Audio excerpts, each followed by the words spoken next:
Ahojte priatelia, moje meno je Dušan a vy vítajte pri mojom ďalšom investičnom videu. Dneska sa budem baviť o 8 dôležitých investičných princípoch, ktoré by si mal poznať, pokiaľ už investuješ, a pokiaľ nie, tak by si ich mal začať aplikovať.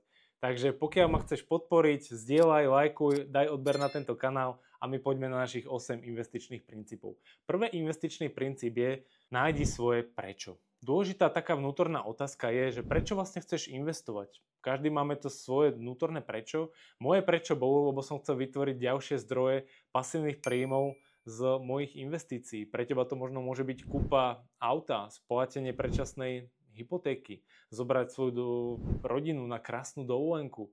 Každý máme to svoje vnútorné prečo, len ty musíš nájsť to svoje prečo a potom sa ti bude investovať ďaleko lepšie, lebo budeš mať konkrétny vnútorný dôvod. Druhý princíp je: neprestávaj sa vzdelávať. Ja čo sledujem, tak väčšina ľudí si myslí, že keď skončí strednú školu alebo vysokú, tak ich vzdelávanie automaticky končí. Ale to je to najhoršie, čo môžu spraviť, pretože my sa musíme vzdelávať neustále, lebo či už ekonomika, ľudia, všetko ide dopredu, technológie, a pokiaľ chceš zostať naozaj v obraze a byť lepší, tak musíš mať správne zdroje informácií a musíš sa neustále vzdelávať.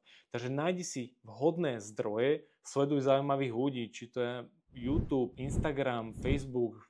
Dneska sú naozaj dostupné informácie verejne. Sleduj možno svojich obľúbených investorov, nejakých podnikateľov, a ver mi, že pokiaľ budeš aplikovať tie ich princípy, ktoré ti oni budú dávať alebo ťa budú učiť, alebo si kľudne zaplať u nich coaching, tak to neuveriteľné posunie vpred. Ďalší princíp je investovanie malých častí alebo malých častí sum peňazí. Dôležité je v tom, že ľudia v dnešnej dobe si myslia, že na investovanie potrebuješ byť milionár alebo miliardár. Nie je to tak úplne pravda, lebo malý majetok buduje veľké osobnosti a potom sa ty vieš dopracovať aj k nejakým veľkým peniazom. Takže v podstate každý ten podnikateľ, každý ten investor začínal aj s tými malými čiastkami. Takže nemôžeš sa ty porovnávať napríklad s niekým, kto investuje 10 000 a ty môžeš investovať možno stovky alebo desiatky eur. Ale naozaj začni, lebo si vytvoríš dôležitý princíp a to je nejaký návyk v tom investovaní. Takže áno, aj investovanie malých čiastok, či už od 10, 20, 30 eur, má neuveriteľný zmysel v dlhodobom horizonte. Ďalej je to tržná volatilita. Väčšina ľudí má problém s tým, že tržnú volatilitu berú ako svojho nepriateľa. Predsa akcie budú stále rásť, dlhopisy takisto, možno aj iné aktíva, takisto možno aj kryptomeny, ale tržná volatilita je naozaj tvoj priateľ v tom, že keď aj poklesne trh a je to úplne zdravé, či o nejakých 10-15%, tak vtedy nastáva tá otázka pre teba. Môžeš kúpiť tie svoje dané možno obľúbené spoločnosti alebo firmy na tej burze vo výpredaji. Možno si nastav ten svoj mindset alebo tú myseľ takým spôsobom, že keď ideš do obchodu a sú tam napríklad tvoje obľúbené produkty alebo potraviny za polovičnú cenu, tak ich nakupuješ. Tak prečo takýto mindset nemáš aj pri nakupovaní na burze tých svojich obľúbených spoločností? Veď predsa keď tá spoločnosť Apple, ktorú máš napríklad v portfóliu a klesne o 15-20%, tak je možno ideálny čas to nakúpiť do toho svojho portfólia a tak si navýšiť tú pozíciu. A nie panikáriť, že to pokleslo a idem to hneď odpredať. Takže zapamätaj si, že tržná volatilita alebo klesanie na trhu je tvoj priateľ. Ďalší princíp je veľmi dôležitý a je to vlastne sleduj výkonnosť nejako svojho portfólia.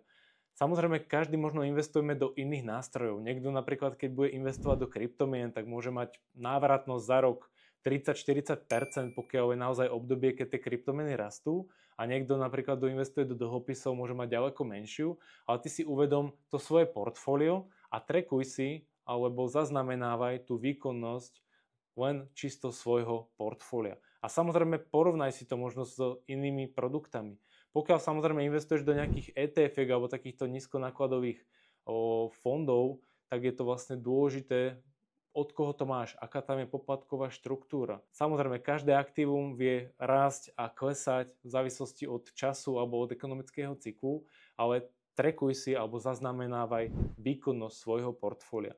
A naozaj, pokiaľ máš aj podpriemernú výkonnosť, tak sa na to možno pozrieť s nejakým odborníkom alebo s človekom, ktorý v tejto téme sa rozumie a hýbe, ktorý ti vie v danej téme pomôcť. Ďalej, investuj do toho, čomu rozumieš. Veľmi dôležitý princíp, kde veľa ľudí nechápe tú danú pointu. Dám konkrétny príklad. Príde za mnou niekto a povie, že čo tie kryptomeny? Mám zainvestovať do toho Bitcoinu? Myslíš, že teraz je tá vhodná doba? No, vieš, čo je ten Bitcoin? Vieš, aká je tá technológia za tým? Že treba si uvedomiť vlastne to, že nie ísť podľa toho davu, že každý hovorí o tých kryptomenách, tak tam idem investovať aj ja, ale ide skoro ten princíp, či poznám dané aktívum, mám všetky rizika spočítané, takisto vlastne ako aj možnosť nejakú návratnosť toho daného aktíva. Takže aj toto je veľmi dôležité. Investuj do toho, čomu rozumieš. Pokiaľ si dobrý v nehnuteľnostiach, vieš odhadnúť napríklad danú nehnuteľnosť, vieš kúpiť napríklad nehnuteľnosť v nejakom tržnom prostredí oproti ostatným o 5-10%, tak máš výborné know-how, ktoré vieš využiť pre seba a svoje okolie, tak ostan pri nehnuteľnostiach. Pokiaľ si dobrý v investovaní do akcií, vieš ohodnotiť nejakú vnútornú hodnotu akcií a nakúpiť ich, tak sa drž tých akcií.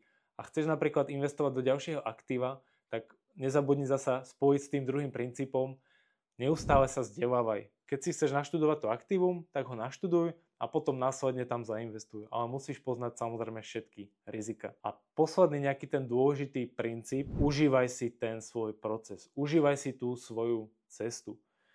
Nebudeš hneď zo dňa na deň milionár. Takisto nikto ti neslúbi, že budeš mať stovky percent na portfóliu, ako možno vydávaš na sociálnych sieťach, že ti spravia 2 až 5% za deň. To je úplný bullshit a dlhodobo to je neudržateľné, keďže možno akciové trhy z dlhodobého hľadiska rastú možno o nejakých 7-10% historicky. Takže naozaj never takýmto veciam a aj keď už je nejaký väčší výnos, tak sa pozri, že čo je za tým. Lebo čím väčší výnos, tým väčšie riziko. Ale ty si musíš užívať ten nejaký svoj proces. Napríklad zhodnotenie toho portfólia. Po roku si napríklad zhodnotíš. Vedel si napríklad zainvestovať mimoriadne, lebo sa ti zadarilo v podnikaní, v práci si možno dostal nejaké prémie. A naozaj užívaj si ten proces a tú cestu.